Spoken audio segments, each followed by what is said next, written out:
Halo Ayah Bunda, perkenalkan nama saya Rias Harja. Pada kesempatan kali ini, saya akan membahas mengenai infeksi saluran kemih pada anak laki-laki dan perempuan. Yuk, mari kita simak videonya. Pertama, apa itu infeksi saluran kemih? Infeksi saluran kemih, atau yang kita kenal dengan ISK, merupakan suatu penyakit infeksi yang sering terjadi pada anak, di mana terjadinya pertumbuhan dan perkembangan bakteri pada saluran kemih dalam jumlah yang bermakna. Perlu Bunda ketahui bahwa ISK dapat terjadi pada semua usia anak, mulai dari bayi baru lahir, bayi di bawah usia 3 tahun, balita, hingga usia remaja. Nah, Bunda perlu mengenali nih gejala ISK pada anak. Kalau pada bayi, biasanya menangis atau rewel ketika berkemih. Lalu gejala lainnya bisa berupa demam, si kecil jadi lebih sering kencing, mengompol, nyeri saat berkemih, dan anyang-anyangan. Bagaimana ISK bisa terjadi?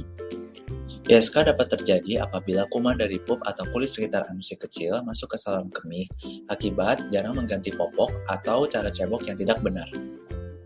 Lalu baik sembelit maupun mencret dapat menyebabkan ISK, sehingga perlu ditangani segera untuk mencegah terjadinya ISK. Nah, bagaimana nih cara menangani ISK pada si kecil, Bunda?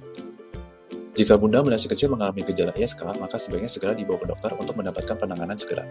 Lalu urin si kecil akan ditampung dengan teknik midstream atau menggunakan urin kolektor, dan dalam waktu 1 jam, urin harus sudah sampai di laboratorium untuk mencegah terjadinya kontaminasi. Dan jika terbukti ada bakteri, maka dokter akan memberikan antibiotik yang diminum 5-7 hari, dan penggunaan antibiotik harus dengan resep dokter. Dan asupan cairan harus cukup untuk mempercepat proses pemulihan si kecil. Nah, bagaimana cara mencegah ISK pada si kecil? Nah, Bunda harus mengajarkan si kecil untuk membersihkan kemaluannya dengan benar.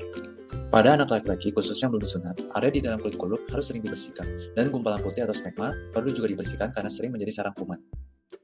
Lalu pada anak perempuan, cara membersihkan kemaluan yang benar yaitu yang pertama, basuh dengan air bersih. Lalu, keringkan dengan tisu dari arah depan ke belakang. Jika dilakukan pada arah sebaliknya, maka kuman dapat masuk ke saluran kemih. Dan hindari penggunaan sabun mandi dalam membersihkan kemaluan. Selain itu, untuk mencegah ISK, Bunda harus rutin mengganti popok si kecil.